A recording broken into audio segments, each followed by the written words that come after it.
अंत्यविधीपूर्वीच बापाला मुलाच्या अस्थी हाती घ्याव्या लागल्याची हृदय पिळवटून टाकणारी घटना नावगेजवळ घडली आहे। स्नेहम या इन्सुलिन टेप कारखान्याला लागलेल्या आगीत यल्लाप्पा गुंड्यापगोळ हा अवघा 20 वर्षांचा तरुण अक्षरशः बेचिराख झाला। या घटनेनंतर यल्लाप्पा याच्या कुटुंबियांनी कारखाना परिसरात केलेला आक्रोश थरकाप उडवणारा होता। तर यल्लाप्पा याच्या अस्थी एका पिशवीतून घेऊन जाणाऱ्या त्याच्या हताश वडिलांकडे पाहून उपस्थित सर्वांचाच गहिवर दाटून आला होता। बेळगाव तालुक्यातील मार्कंडेय नगर येथील यल्लाप्पा हा नेहमीप्रमाणे मंगळवारी स्नेहम कारखान्यात कामावर आला होता। गरीब परिस्थितीमुळे तो कधीच कामात हैगय करीत नसे। 8 वाजता त्याची शिफ्ट सुटणार होती, पण तत्पूर्वीच अचानक आग लागल्याचा इशारा कामगारांना देण्यात आला। सगळे कामगार यावेळी सुमारे 100हून अधिक कामगार काम करत होते। पहिल्या मजल्यावरील काही कामगार लिफ्टच्या दिशेने धावले। त्यात मयप यल्लाप्पा याच्यासह अन्य 5 जण होते।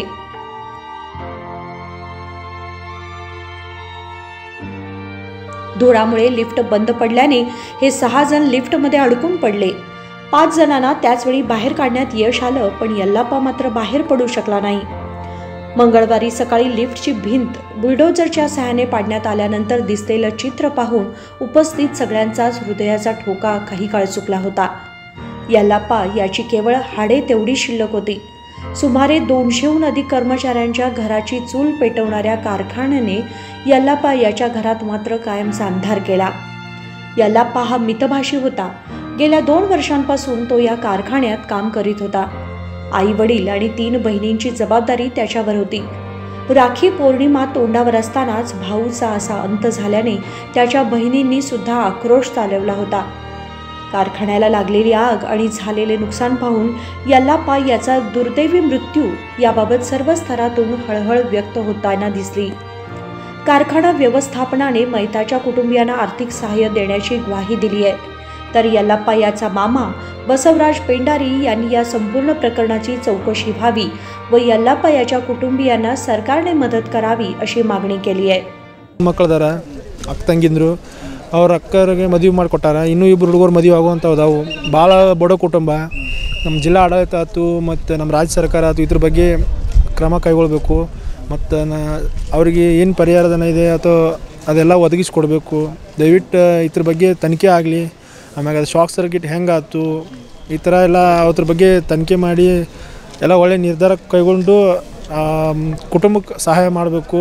ಅವ್ರಿಗೆ ಅವ್ರ ಮನೆ ನಂದಾದೀಪ ಆರಿಸಿಕೊಂಡು ಭಾಳ ದುಃಖವಾದಂಥ ಪರಿಸ್ಥಿತಿ ಒಳಗಿದ್ದಾರೆ ಅವರ। ಸ್ವಲ್ಪ ದಯವಿಟ್ಟು ಎಲ್ಲರೂ ಜಿಲ್ಲಾ ಆಡಳಿತ ಆಯ್ತು ನಮ್ಮ ರಾಜ್ಯ ಸರ್ಕಾರ ಇದ್ರ ಬಗ್ಗೆ ನಿಗಾ ವಹಿಸಿ ಒಂದು ಒಳ್ಳೆಯ ಕ್ರಮ ಕೈಗೊಳ್ಬೇಕಂತ ಕೇಳ್ಕೊಳ್ತೀವಿ ಸರ್। ಯಲ್ಲಪ್ಪ ಅವರು ಯಾವ ರೀತಿ ಇದ್ದರು, ಅವ್ರ ಸ್ವಭಾವ ಹೇಗಿತ್ತು ಸರ್? ಸರ್ ಒಳ್ಳೆ ಹುಡುಗ, ಕೆಲಸಕ್ಕೆ ಬರ್ತಿದ್ದ, ಆವಾಗ ಇಂಥದ್ದೇನು ಉಡಾಳಲ್ಲ, ಚಲೋ ಹುಡುಗ, ಕೆಲಸ ಒಂದು ದಿವಸ ಸುಟ್ಟಿ ಮಾಡ್ತಿರಲಿಲ್ಲ। ಮತ್ತು ಅದೇ ರೀತಿ ಎಲ್ಲ ಪೂರ್ಣ ಜವಾಬ್ದಾರಿ ಅವ್ರ ಮ್ಯಾಗ ಮನೆಯದ ಬಿದ್ದ ಕಾರಣ ಅವರು ರೆಗ್ಯುಲರಾಗಿ ಕೆಲಸಕ್ಕೆ ಬರ್ತಿದ್ರು। ಮುಂದೆ ಯಲ್ಲಪ್ಪ ಅವರು ಏನೇನೆಲ್ಲ ಕನಸು ಕಂಡಿದ್ರು ಸರ್?